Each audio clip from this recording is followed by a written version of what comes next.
Hey guys, welcome my friends. This is Chris Olexa on People Bring Profit, our great little podcast here about entrepreneurship, building businesses, running operations, and doing it all. Super excited about today. I say that all the time, super excited because everything I'm excited about. But we have been holding out this opportunity to interview people, and we have a slew of guests. And like I said on our last couple of podcasts, our vision here is to do an interview, do a Q&A, maybe surf the internet with questions and topics. But today we've been holding out. I know we got a local celebrity here today. Local celebrity. We're super. Absolutely. It is. We're super excited to have Frankie with us. Randazzo, right? Randazzo. I always say it wrong, but I'll tell a little story about Frankie. And I'm super excited to sit across from you, right? Because I remember when I was a young entrepreneur franchisee, okay, and I opened up my first Quiznos, and you and your team were building your first big. Well, you probably had more. I want to hear your journey, but Madison's across the street, Right across the street. and I was so excited for that. And y'all would come in my store and order sandwiches, and y'all would sit with your team and your construction guys, and I would come pick your brain and just looked up to y'all because I was excited to have first another spot to go hang out at, right? And then so that's what I want to really get to know Frankie. So I really want you to tell me who Frankie is. Yeah. Yeah. Well, it's a long story and it's a short story. Yeah. You know, it's me getting in the restaurant business was kind of an accident. Truthfully, I was a musician on the road. I had worked for a paging company from about '94 to 2001, and I had ascended into the ranks of wireless data product manager for the Midwest region, and I had about 35 regional salespeople underneath me, and my department was doing fine, but the retail side of it was doing very poorly. So they came in and they closed our office down in Beaumont, and they offered me an opportunity to move to Houston and keep the team, but to relocate to Houston, and they were going to pay me to move and all this other stuff.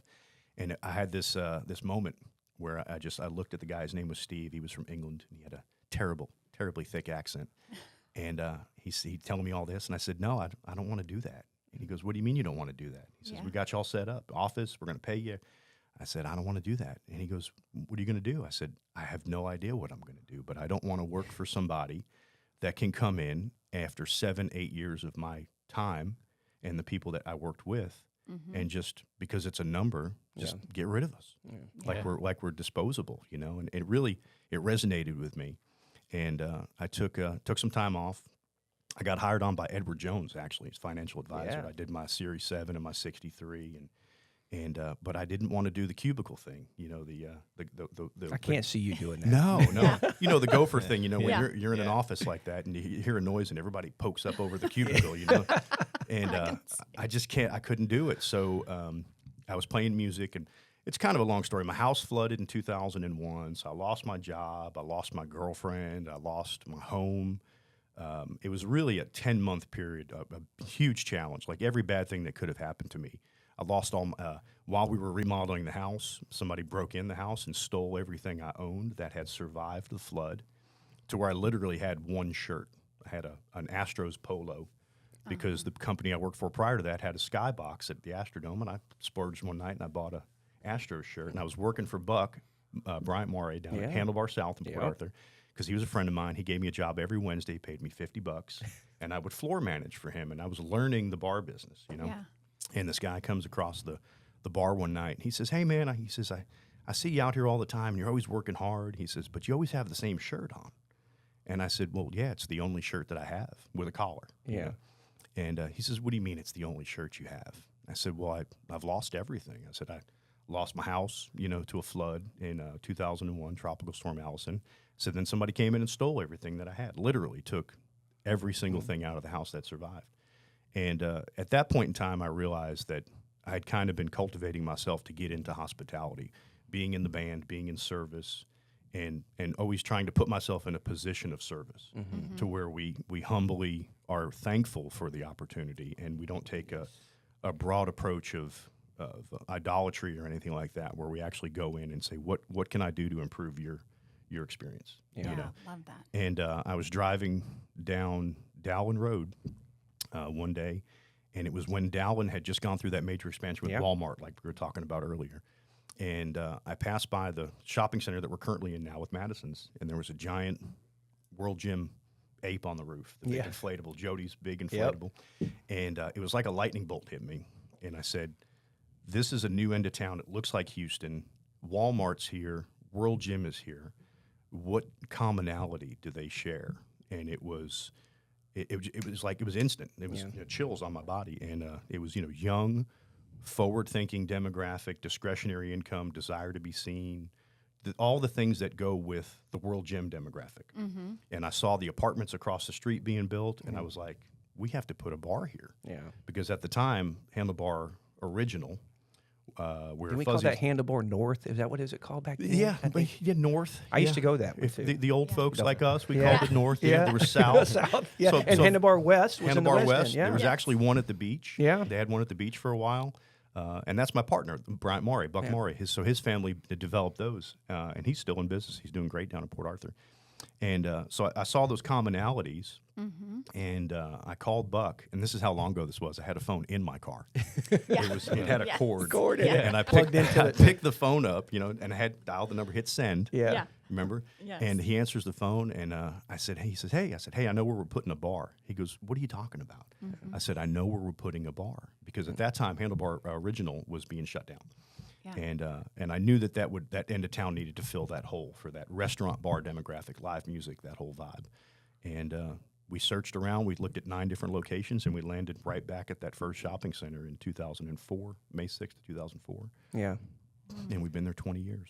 Man. So, and it's it's been ups and we've been through just like y'all, we've been through every possible challenge. Yeah. Fire, flood, hurricane. I mean, everything. It's funny that our journeys are about the same. Hearing the same stories and how you just kind of kept picking yourself up and just had a vision and changing your life and changing others' life. It's so awesome to see. And you were right on, because Chick-fil-A wasn't there before you were there. Actually, no, Chick-fil-A was. Were they there? And Hobby Lobby was. And your story is inspirational, too. Yeah. I know some when was people probably don't know your story, but I followed you for 20 years as well. And all the challenges y'all have been through as a family have been very inspirational as well. Yeah. But I had to get on a conference call with Chick-fil-A and Hobby Lobby because we have pool tables. Oh, yeah. And they didn't want a bar in that shopping center. So I had to actually get on a conference call with their regional boards and get approval So for the that. pool tables. Because of pool tables. Isn't that crazy? Yeah. It's funny. People don't understand that these big concepts keep a lot of other people out.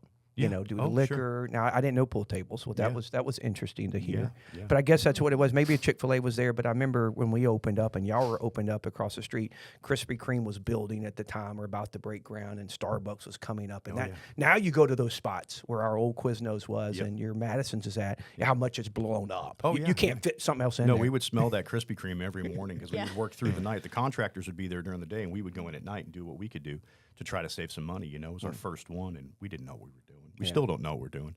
And we would smell that Krispy Kreme. But I remember when y'all opened up your first Buffalo across the street from us, my GM at the time, Aaron St. Aubin, Aaron. Oh, yeah. Yes. He comes running in one day, he's rubbing his neck, and he's all nervous. I said, what's the matter?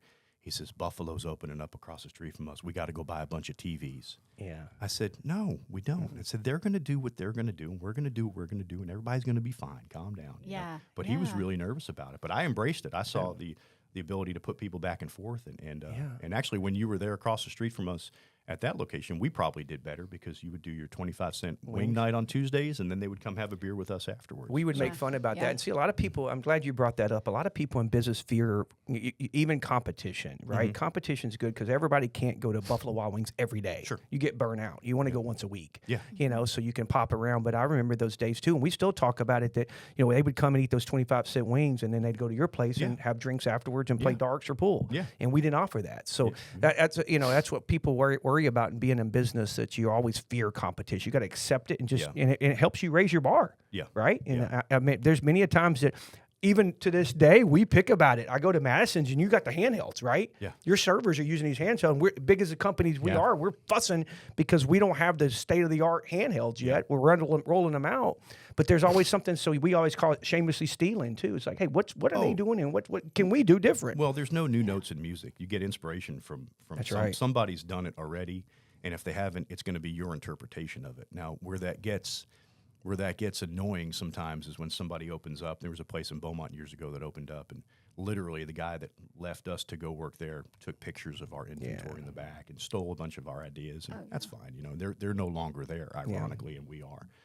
So we just quietly stay the course and do what we have to do and don't try to ruffle feathers in that sense. But we try to embrace that. That competition is good if the competition that you have is running a proper business. Yeah. In my industry, more bar than Buffalo Wild Wings. We do more liquor, probably than that, which is our focus.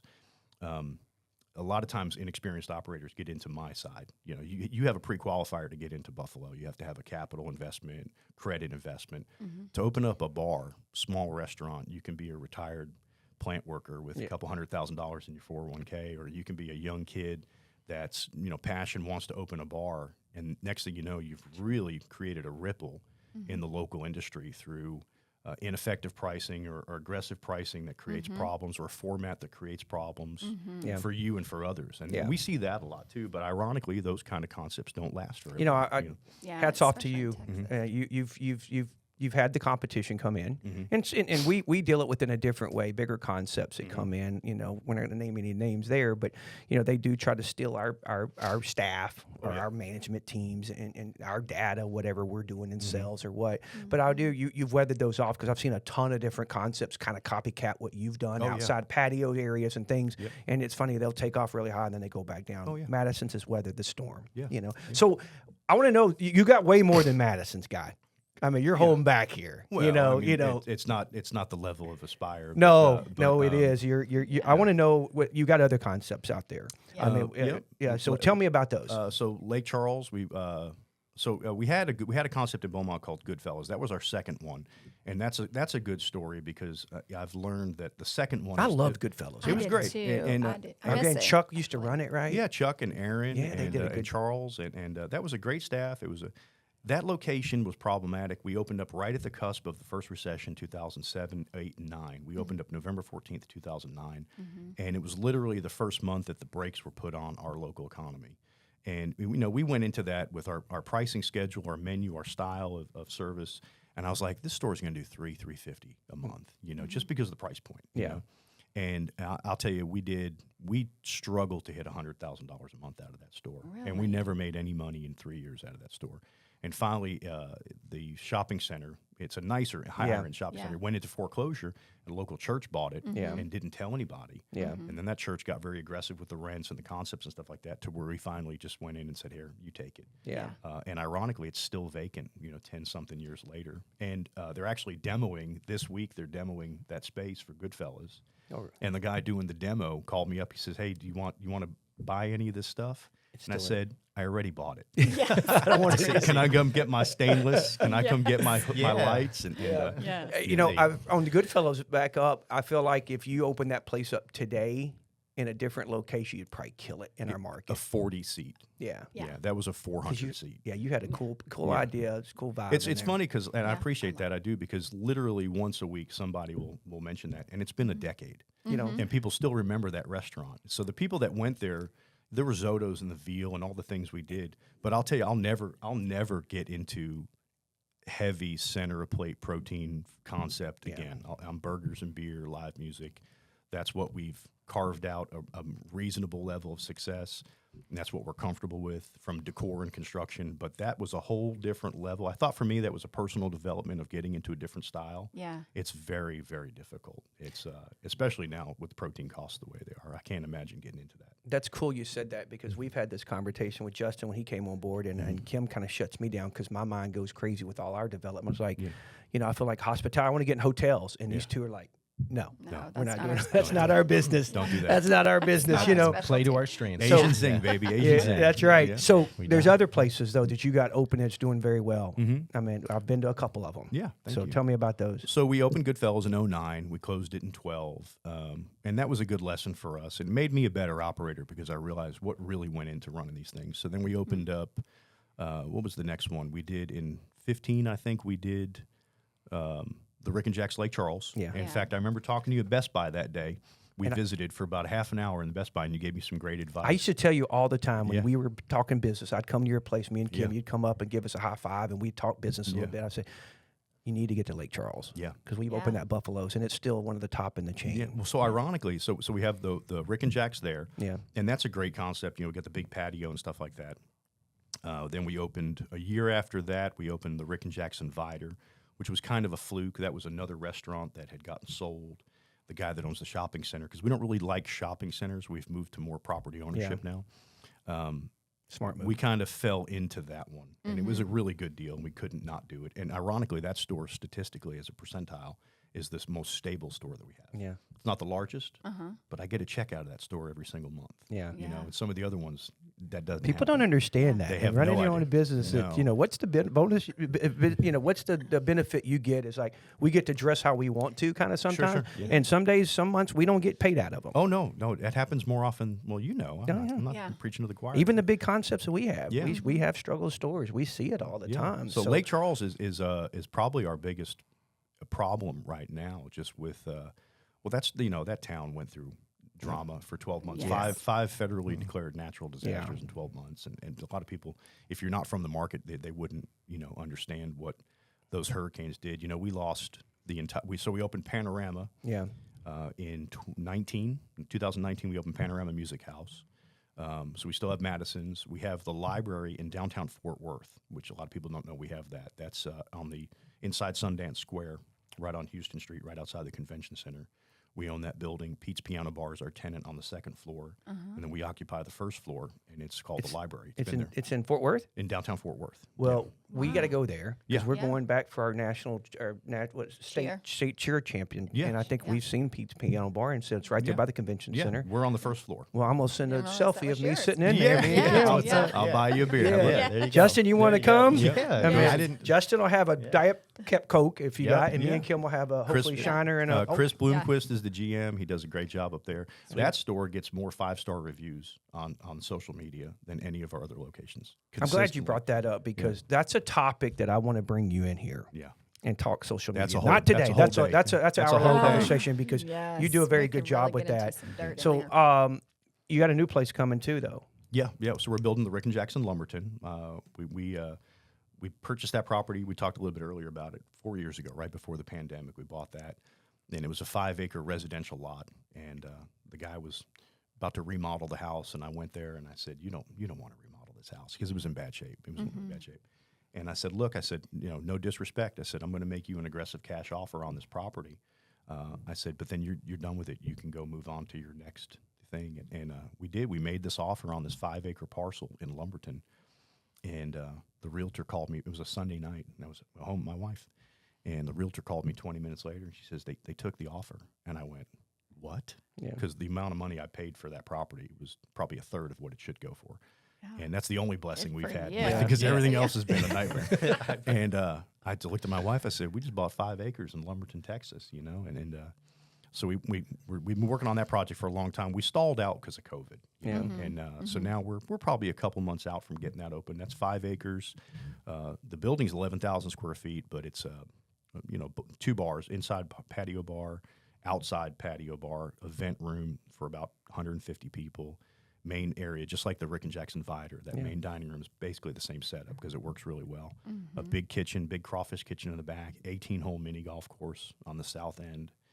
And then we just purchased the 2 acres north of it too, and we're working on the 4 acres behind it because we want to do like a family destination, batting cages or go-karts or something like that, because that's Lumberton, man. It's Yeah. It is. it's a wife and 2 and a truck and Yes. a deer lease and a That's boat right. and we're right in there, So we're about 2 or 3 months away from that, I think. I'm hopefully. excited for that. Yeah. I'm excited. As a member of Lumberton's community, I'm very pumped for that concept. And we're closing at midnight. Yeah.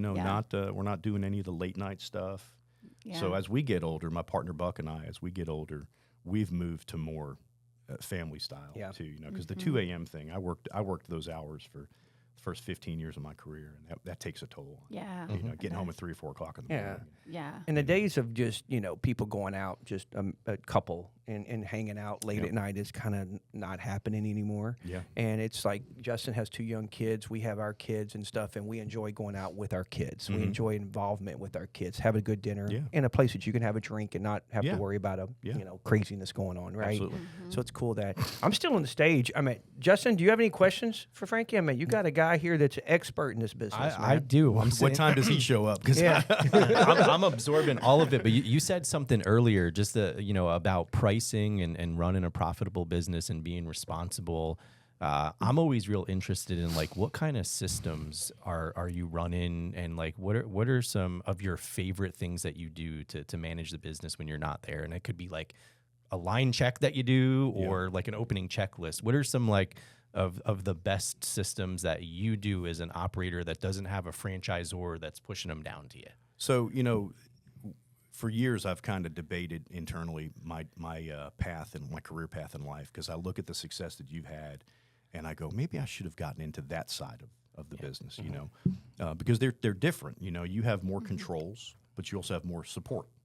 We're kind of out there on our own, rogue nation, trying to figure it out, because there's really nobody handing us a handbook saying, here's where your labor needs to be, here's your food cost, here's your paper goods, so we've had to figure that out. For myself, I reached out to 20 years ago. I reached out to Buck. His family had been very successful in the bar business, and I surrounded myself with people that had been in the business. Michelle Cross, Aaron St. Aubin, Mike Blewett. The first initial team for Madison's was all experienced bar and restaurant people, and I injected myself into that world, and I did that. I absorbed. I learned. For us, we can. I don't know how your structure is, but I feel like as an independent operator, our corporate office, we have a office on Washington Boulevard, and our corporate office, we can make a decision in minutes. We can pivot on a problem. And I don't know if that's good or bad or not, because sometimes we're overreactionary, So we've tried to also bridle and kind of slow down our reactions and not go to that trauma response of slow sales or theft or whatever, the things that we issue. In the past couple of years, Robert Valvano, he's our regional manager. He goes to all the locations once a week, either through Zoom or he's in Lake Charles today. Actually, they're doing food photography today. He's been tremendous for us because he's implemented closing checklist apps and like things like Homebase, where we communicate with the staff. So we use these different apps and these different technologies, and we've gotten to the point now where we have a management company. In the past couple of years, we opened up Texla Management, so similar to your hospitality group structure that you have. Now all the stores pay a fee up to the management company. We try to draw some income out of the management company, but we have a regional manager that's paid out of that. We have a full-time social media marketing person that's paid out of that. So if we want to run a special for Veterans Day or a topical thing that's happened in social media, we jump on those a lot. We can produce copy for social media in a few minutes. We can get that out, So we're able to pivot quicker, I think, than a chain. But we also don't have the resources that y'all have as far as knowledge and experience and network and things like that. So, we face challenges differently, I think, than a franchise. That's good stuff. Where does the innovation come from then? So like we get a lot sent to us from like, special chefs or kitchens and activations. Where's the most innovation come from your all? Cause and how do you get a burger on the menu? Like what's that look like? So, Robert's been really creative with the food. I like to be creative with the food. I feel like you do a lot too. Like you're in it. Yeah, well, I'm in it. We follow the trends. We look at restaurants that are in our style or styles that we aspire to be, Right. There you go. And we take inspiration from that. So, we can do testing internally very quickly. We can add and delete. My mother, before she passed away, she would say that, she says, you have the Midas touch. Everything you do turns to gold. I said, well, no. I said, you see the one thing that sticks. You don't see the 38 things behind it that didn't work, that we put out there and we're like, all right, that's not working. We got to get out of that. So we do a lot of that. And in the past couple of years, it's been more spray and pray, which is a little bit of a frantic thing for us. So we're trying to pull that energy back too, because Lake Charles has been a huge challenge. The hurricane took the whole front of Panorama off, literally ripped the whole building off. That was millions of dollars in repairs. Closed Rick and Jack's down for a short period of time, where we had to work out of a food truck in the parking lot. So that's been more of a trauma response for us. But now in Texas, our stores are down right now. I don't know how y'all are doing, but we're down. Our visits are shorter. Our spends are less. Our food cost is higher. Wait. Yeah. What I hear is on the news is the economy's great. Oh no, the economy's fantastic. We're not going to go there. We'll get another viral video. We're here. right there with you on all of what you just said. Yeah, actually, we were eating dinner last night, and that's what one of the owners of the place that we were talking to, he said. He walked up. So many customers are coming in and now they're doing share plates. They're not ordering individual entrees, so that's cutting into their sales too. Well, I've always been for 20 years. We're open. You've seen us through the hurricanes. We're the first ones. Oh, open. yeah. And we feed people. We feed them for free. We do our thing. We take the show on the road. We went to Shriver, Louisiana, a couple years back, and we did 2,000 meals a day for however long we stayed there and set them up. But now we're seeing people are coming in less. They're spending less on the food. The younger generation, I'm 50 now, so I'm not relevant in the bar industry anymore because I don't want to be the creepy old man at the bar, So I push that networking off onto the younger generation that we have, and I say, look, you're empowered to select the music on the playlist and give me some input on the drink specials that we should have and the style of liquors and things like that.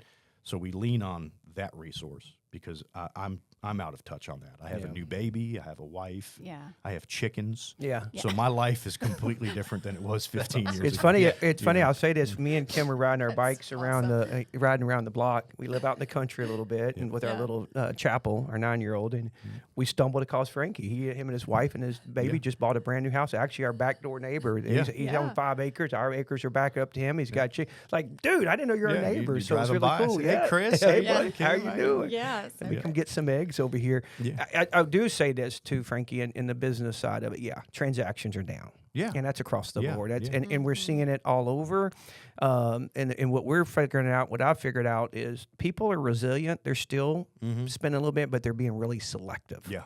And so you better be on your game of hospitality, and you better be on your game of you doing it right. And that's where we're all struggling at right now. So how have you guys overcome that? I mean, you're a major national chain. You've got the Arby's, you've got Rusty Taco, you've got Starbucks, you've got Buffalo, you have Mellow Mushroom. Yes, right. So are you seeing that across the board? We are across the board. Every one of them. Every one of them. Buffalo's is a little bit stronger because you got to understand we have the Tuesdays and Thursdays specials, right? And then Friday, Saturday, Sundays football. Yep. You got football, so that's going to slow down here a little bit here in February after the Super Bowl.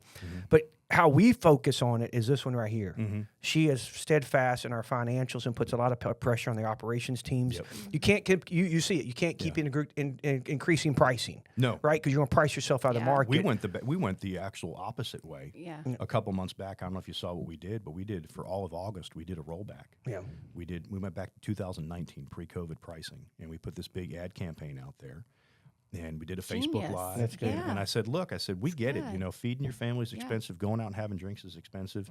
We're going to double down, and we're going to go back to, and we costed it out. Well, Benny Keith you asked about resources earlier. Benny Keith's been tremendous for us. Awesome. Brandon Metz and Summer Llewellyn and Chris Canopi, I call them, they answer the phone right away, and they get me the answers I need, and they're very supportive. So they've been a big part of our ability to weather this storm. You know? What was I saying about the pricing? So we did this rollback. We said, let's go back to 2019 pricing, and we made this big ad campaign, and we tracked the movement. We did the dailies, and it didn't do anything for us. So, we went from $13.29 hamburger, and I was proud of the fact that for majority of our career, we had a $9.99 hamburger. Yeah. It's like that place in New York that has the dollar slice of pizza, which ironically closed down. We went back to $9.99, and I thought, hey, this is the home run. Yeah. And what's weird about this business is the things that I think are going to be home runs never are, and the dumb things that I'm like, disposable. We do a hubcap nacho. Yeah, it's literally a hubcap. Yeah. From a '67 Plymouth. Yeah. I get on Etsy and eBay and I buy these hubcaps and we clean them up and we seal them real proper food grade, the whole thing, and we put the nachos on a hubcap. It's a hubcap nacho. And you sell the fire out? And you sell the fire. And I'm like, this is the dumbest thing I've ever seen. That was my last question. So if you're going into Madison's and you're throwing on a song, you're grabbing a good cocktail and having something to eat, what is that perfect experience for you? So this is probably anti-hospitality. Sure. But I want my experience to be almost unremarkable. Because I don't want to be a flash in the pan. I want you to come in and I want you to get a consistently plated hamburger or shrimp tacos or po' boy, whatever we do. I want your beer to be cold. I want your food to be hot. I want your tables to be clean. I want your server to be pleasant. And I want you to leave with almost an unremarkable experience. Because the places that have all these lauded reviews, and to me, they never have longevity. Yeah, and then the people that get beat up in social media, people pile on. That's that whole additional conversation. Yeah. So I want you to come in and just have a consistent, almost unremarkable experience. So I want you to leave with the confidence that we know what we're going to get. We don't want to roll the dice with our dollar. And that's something that I learned from Buck a long time ago was consistency, we don't have the best hamburger in town, but we have the same exact hamburger from 2004 to 2023. And at some point in time, you'll find enough people that like that product that you can pay your rent on it, you know. So almost unremarkable. And I just leave with confidence and a satisfied experience and then go back to work, because our big conversation now is this is our life. Like, we eat, live, breathe these hospitality experiences. We stay awake at night, and we have to drink coffee during the day, because we're so exhausted from the mental side of what we do. And to us, this is our life. But to the customer, it's just a burger. Yeah. We have to remember where our place is, that to them, it's just lunch, and to us, it's everything. It's our mortgages. It's our kids' education. To them, it's just a hamburger. So we have to figure out how to fit into their lifestyle and be just the consistent delivery, and that's where we struggle as operators. Generationally, the employees are different than they were 5 years ago, than they were 10 years ago. Yeah. So now you have to tap into their mindset and what motivates them and what makes them buy into the program. That's probably been our biggest challenge, is staffing, for that experience. I'm glad you said that, and we've had a lot of conversations. I was, being a franchisee, you're on these committees, and I've been up in Atlanta, and we were, having this big round table with 50 of the top executives, and it was talking about the trends of transactions going down, and people reviewing us of all our concepts and saying, that it's not worth it. It's not value. The value is not there. And they were talking about, how do we lower pricing, or what did we make a bundle, and how did we do that? And I stood up and I banged my head on the hand on the table and said, wait.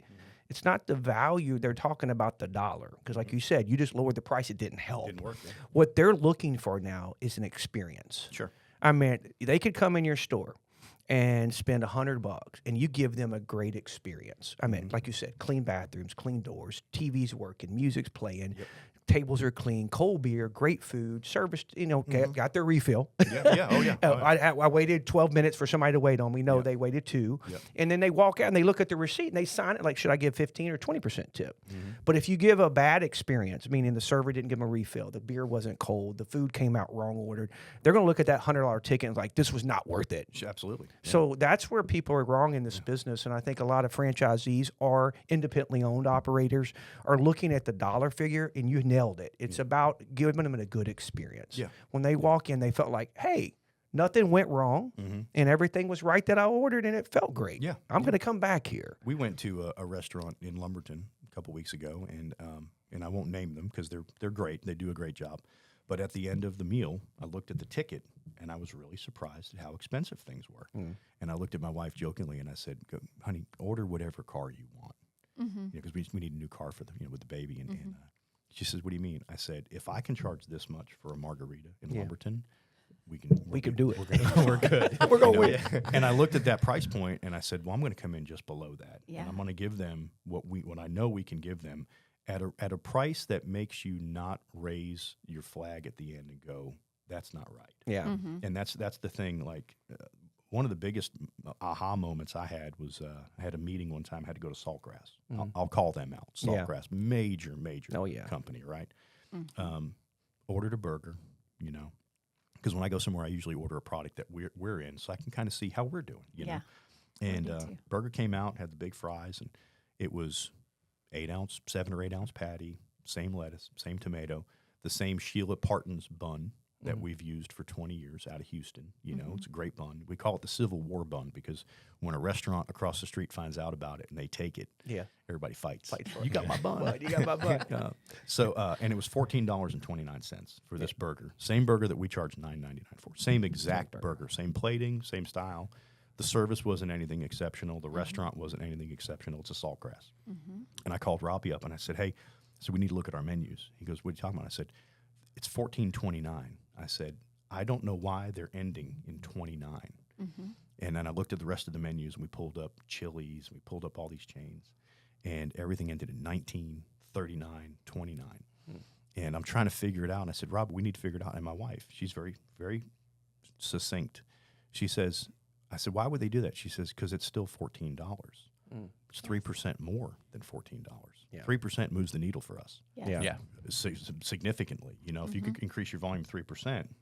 Oh, yeah. Right. Yeah. So to the customer, it's transparent. $14.29 is still $14. Yeah. But it's not. You know, so we went back and we redid all of the menus in a week, and this is those things where we can move quickly. Yeah. Right. And it may have helped us a little bit, you know, through the summer. But this summer was brutal. I don't know anybody that did well during the summer, but we found these price points that we thought were gonna help us, and really those didn't help either, you know. But I also think that this year is not the year to gauge the efficacy of any change or program that you pull out, because it's just so out there right now. We say we herd up and we're into the storm, right? Yeah, It just we heads are in the down, storm. just barreling through the snowstorm right now, and just hope one day we can get to the other side and things will change, right? You know, economy will take off again, interest rates will lower down.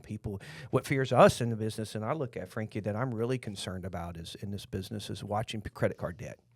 Because people were eating out last year on credit cards and spending money. Credit card debt has gone through the roof, and it's going to cap out. Our cash flow is affected by that, because when we have negative checkouts, every day we have to go to the bank and we have to get more money.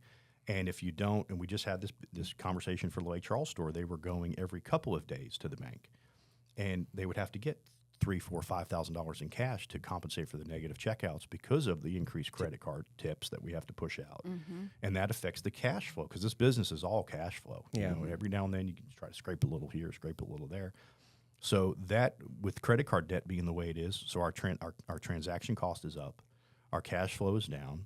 So these are all these perfect storms for us. So it's such a relief, not a relief, but not confidence either, but to know that you're facing the same challenges. Yep. Because from the outside, you know, you look at a group as large as y'all, you know, just locally, and then on the national level, and you're like, oh, well, they're fine, they're doing great, you know. And then you hear these things, and of course, I don't want that for you. Yeah. But at least I know that we're not so bad at what we do that we're the anomaly. Like, we're the only ones struggling right now. I think everybody's struggling. So that's why I love doing this. I love hosting you here, and we're going to have you on more too, because I think we can learn a lot from each other. Yeah, thank you. But you know, people don't understand that. We said this on one of our podcasts. When somebody leaves $100 tip, we're paying a credit card processing fee. We're an that. ATM. If somebody might buy one beer and then leave some employee $1 tip or $100 tip, well, you lost money on that job. Absolutely, yeah. So people don't understand that. But Kim, Yes, and just speaking on that, I'd like to just pick your brain, because when we just went to convention, a lot of our other franchisee peers, they're starting to put their server tip outs on their checks because of the decreased cash flow coming through this actual cash transactions. What are your thoughts on that? So they're putting the tips on their paycheck. So this has been a debate for 20 years. Doesn't that affect your payroll costs, though? Because now you're paying payroll taxes on that money that's being put through. they are, and we are. They will be. So you're, you know, but they are doing it because they're struggling with the fact that they don't have enough cash in the business to pay out. Yeah. So they're like, it's worth a the major bet. company like Buffalo. Doing Some of the locations are having cash flow issues the same that we are, as a 6-location independent bunch of yahoos that are trying to figure it out. Big groups are going to this. Yeah, Big big groups are groups. going in. Yeah. But what would the benefit be if you're increasing your payroll cost by processing that differently versus just increasing that's the debate Well, you that got we to have all the too. time. A lot of these concepts too is you know, it's a pain when Mello calls us at the corporate office, says, "Hey, I'm negative cash." One of us, somebody that's on your checking account, you just can't send the manager down there to go draw out $5,000. They're printing a check here, and one of us from the corporate office, myself, Kim, whoever's on the docks, have to go down there and cash it. So in these restaurants, you know, we have stores in Alexandria, West Monroe. I can't just drive over there or mail them. So they're looking at that thing. My concerns with that is your employees, those servers want that cash. Oh, absolutely. And they're going to leave you and go to the competitor. There's been a number of restaurants locally over the years that lost people because they would try to do cash tip outs once a week or twice a week or something like that. Yeah. And when you're a single mother, you're 20-something years old, and you got a baby and you need diapers and milk, like your parents, I'm a parent, you're a parent, they need their money right away, you know. So the bar business is good for that. Like, we've managed to keep people for a long time because we are gratuity heavy at the end of the night. You get people in there drinking and they're generous. But even that's decreased now, where we're getting employees from, we just picked up a couple of Papado's people. Yeah. Because their lunch is at Papado. And I'll call them out. They're a major chain, you know, major Huge. company. Yeah. Their lunches locally have decreased to the point where the servers aren't making enough at lunch. and they're coming to us, and I'm like, well, I don't know if our lunches are any more robust than Papado. I would Yeah. would love to be a Papado size volume, you Yeah. know. So it's weird how all of that, and I don't know what the catalyst is that's going to break this cycle. Mm-hmm. You know, interest rates, consumer confidence, things like that. You know, finally some of the food costs is starting to dive Yeah. a little bit. I don't know how your Yeah, proteins are. we saw. Yeah. You know, Yeah. where chicken's back to where it needs to be and things like that. But we're just kind of spinning our wheels at this point, you know. And I'm transparent. I'll tell people the truth. I don't act like, Yeah. you know, when it's bad, I tell them, I say, no, it's not good. You Yeah. know, and we're still here. But Madison's is a great example. You know, we came within an hour of not renewing the lease over there. Yeah, I remember I saw your post. Yeah, on and that. that's real. That's Yeah. a real conversation. Buck and I went to the shop and sat in the office, and we talked about it. And I said, you know, 'cause we have some debt there that we've carried over from COVID and things like that. And I said, Buck, we can't reproduce this building for $100,000, whatever it is that we owe. I said, you know, so we doubled down, and we probably put $50,000 into that business in the remodel. And, you know, it's a continuous process for us because we got a lot of things going on right now. So we're still not done with that. But what you just said, you have to make cash calls, right? You have to reinvest continuously, right? You have to write those checks and say, okay, payroll's got to go through. We're the last people to get a paycheck. Yeah. You know, everybody's got to get paid. Yeah. You know, so this year, we've put hundreds of thousands of dollars back into the businesses. You know, each location, if there's a little bit of a leak in the boat here and a little bit here and a little bit here, at the end of the year, it's hundreds of thousands of dollars that we have to reinvest. And most people, you know, the people watching this podcast in the industry will probably understand that. But if you're not in the industry and you watch this podcast, you probably won't realize that. They don't see that. You Yeah. know, we're in the process. I don't know where our budget's right now, but we're about to remodel Beaumont, Yeah. and it's part of our requirement, right? As a franchise, as a franchisee, you're required to remodel and upgrade. Which I love that because you won't be like the Bennigans, right, of the world that just never Absolutely. remodeled, just kind of fell apart. But Yep. I think we're at 900,000 Yeah. For the remodel. Yeah. For a I remodel. mean, we're going to Yeah. be. It'll And take you have to finance that as the operator. You have to Absolutely.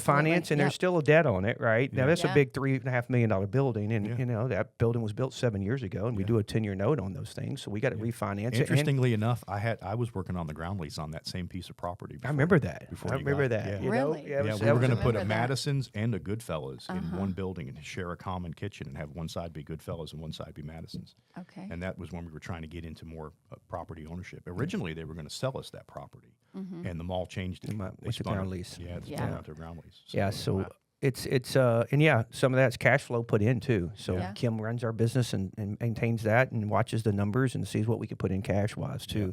Yeah. Man, it's such an interesting conversation with you, Yeah. man. And we're all on the thank same you. level. It's Yeah. independently owned, franchise owned. It's the same thing. We all love our business. We love our jobs. We can't sleep at night the Oh, no. best. Never. I don't care what big a bearing you have or not. I mean, me and Kim's conversation, and Justin, I'm sure it's his house, is just constantly. Our kids grew up in the business. Oh, Wait yeah. till your kid grows up. Oh, yeah. They're going to Oh, understand yeah. food costs. They're No, going to understand labor he's issues. 16 months old now, and in about 2 or 3 months, he's going to be on Fry. Yeah, Yeah. yeah. Aubrey's constantly Love like it. looking at windowsills, and Yeah. we play like a game when every time we go out to eat. She's Yeah. looking Yeah. at things. My It's kids, crazy. when they go to the stores, they judge them and they'll send us texts like, "Hey, I was in Buffalo's or in Mellow Yes. or Arby's, and the line's not moving fast enough. I've been in this line for 5 minutes at Arby's." Yeah. Like, well, what'd you order? Okay, so it's cool. But last question I have for you, Yeah. man. What's the passion, man? Like, what excites you? I'm a musician. I'm a hospitality person. Like, I enjoy the behind the scenes, which is ironic because I do get out on these things, but I'm very comfortable being the person behind the event, behind the night of people having a good time and going home. And I tell people all the time, I said, I just want you to pay your tab and get home safe. Like, Yeah. Yeah. like I don't want anything above that, you know. So my passion is obviously the income. You know, there's been years that have been very fruitful for us, Yeah. and there's years that are not. And as operators, we assume that risk. We take that 3-year cycle. We go up and down, and we batten down the hatches, and we put the money aside. And we say, okay, well, we can't go buy a new car. We can't do that right now because next year is going to be bad because we have that data. Yeah. now. Yeah. So my passion, my drive is now I'm in, you know, after 20 years, my first child, now I'm into legacy building. Like, I want to leave an exit strategy for my family or something for my son to either take over with Buck's kids, because Yeah. his kids are older. You know, his kids are in their 20s now.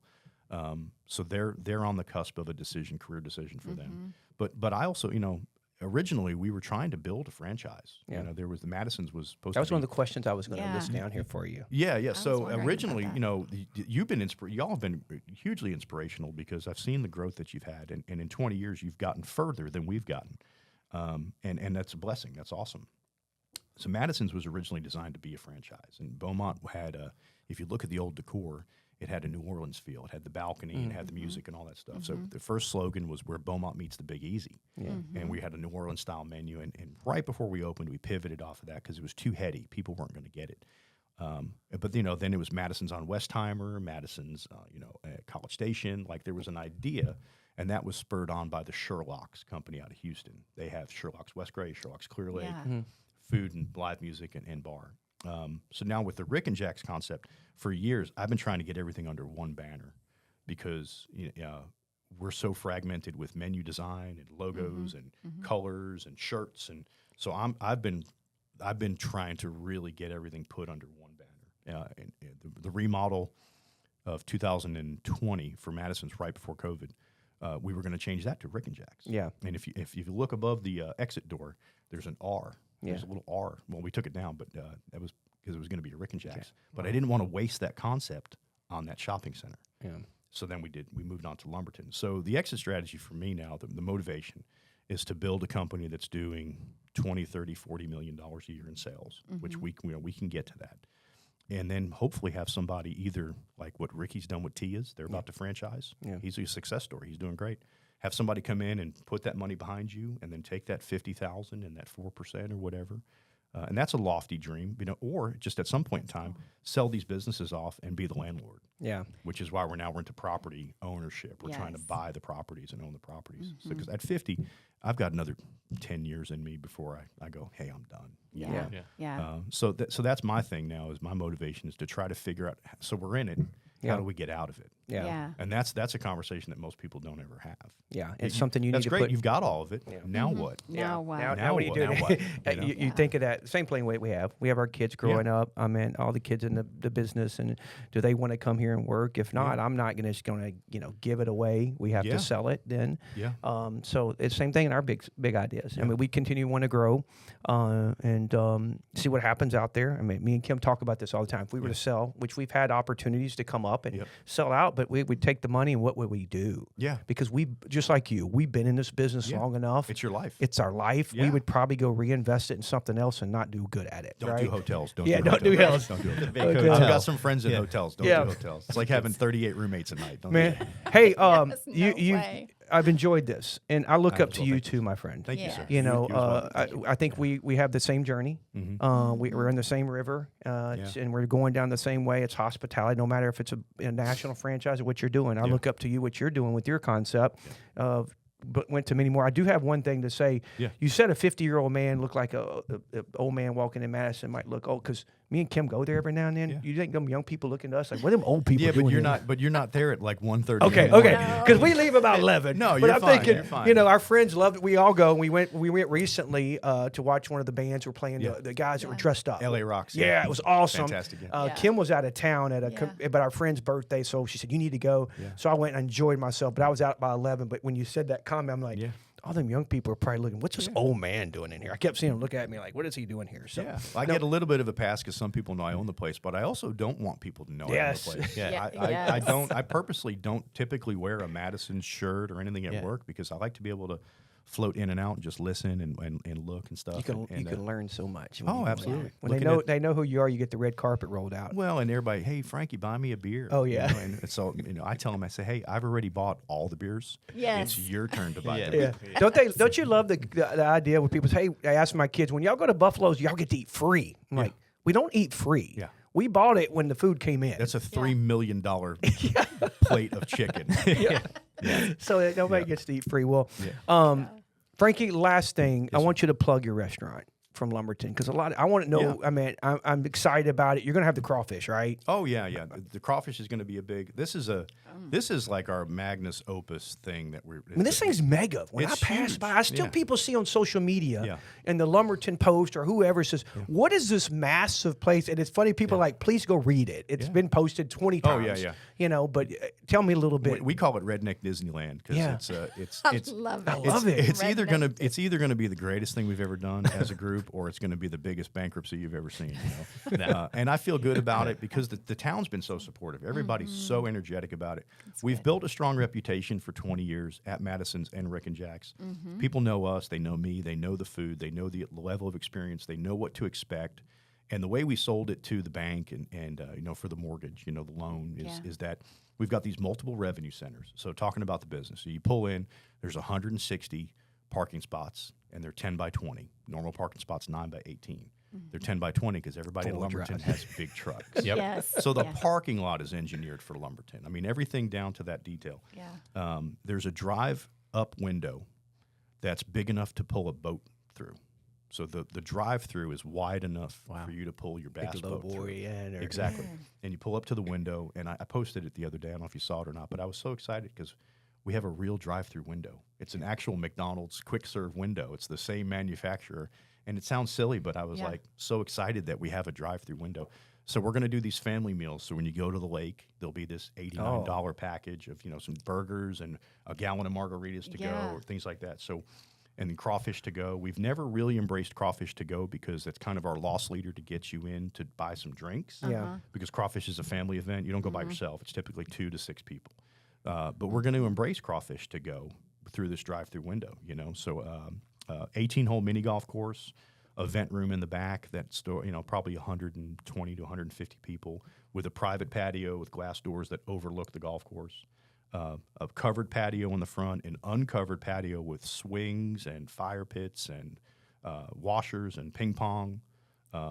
It's crazy. And then the inside has a main dining room, and the decor is it's not going to be anything too out there, but it's definitely going to be something that Lumberton hasn't seen as far as the decor. There's going to be wallpapers and real vibrant colors and things like that. So it's not going to be another, you know, Mexican restaurant with some acoustic ceilings and things like that. There's some thought into that presentation as well. So we're hanging our hat on it. It's a big investment. The whole project's going to end up at probably about $3.5–4 million. Yeah. But we own the property outright. You know, so the only note we have on it, it's a high interest rate, but we're going to refinance that debt once it comes down and get it to a manageable number. Yeah. So we sold it to the bank on the fact that there is these multiple revenue centers. You know, we're not just hoping that somebody's going to come eat our hamburger. Right. We got hamburgers, we got beer, we got crawfish, we have the live music, we have the mini golf, which is a standalone business in and of itself. My daughter and loves that's mini an golf. It's an extra offering. There's Yeah. nothing to do Yes. in Lumberton. There's nothing There's to do. nothing. Yeah. of There's that. such demand for Yeah. all of We it. actually Just- 86'd All all the entertainment. water features off the golf course. The company that built it, Harris Miniature Golf out of Scranton, Pennsylvania, I called Glenn up. I said, hey, we're going to pull these water features because they were $90,000 for the water features. He says, what are you doing? I said, well, look, if we were a standalone mini golf on the road and I had to get you to pull in, we need those flags and windmills. And I said, but this is a tertiary offering to this restaurant. Yeah. You're on the patio with your kids, you hand your kids $20 and they go for an hour Yeah. and they play mini golf while mom and dad have a margarita and a beer. Yeah. And then the kids come back, you know. So so we're excited about Dude, it. I'm excited I'm for excited. you. I'm excited Can't for wait. you personally Yeah. and your family and your you. brand. Yeah, thank you. And I'm excited for myself and Yeah. my And family. my family. I'm 5 minutes away. Are you? I'm In so my close. community I'm because- right down the road. Yeah. We eat out 3-4 times a week, right? Yeah. And we're like, where do we want to go? And we don't want to drive all the way back to Beaumont, right? And we eat buffaloes enough. Yeah. And it's like, where do we want to go? And there's only a couple places that we really truly dine in Lumberton, And they're always busy. they're always busy. Yeah. Crazy. And Yeah. so I'm super excited, and I love the thought that you put in it, man. See, people don't understand that in business, and hats off to you again. You thought even your parking size. So people, when you're watching this, understand that when you go enjoy this brand, understand the thought that these guys put in it. It's not just a pop up, right? It's they've really put a lot of thought in it. Even the parking space is big enough for when I pull my your big F-350 in there, right? And your family hops out and don't hit That's somebody a, else's that's door. a thing in Lumberton. That Yeah, is a yeah, thing. yeah. It You is know, a this thing. thing.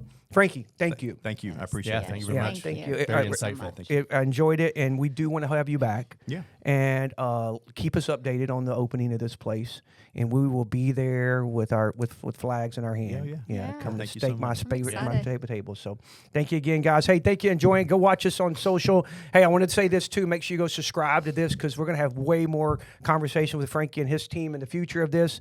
But thank you for joining us, guys. Appreciate you. All right.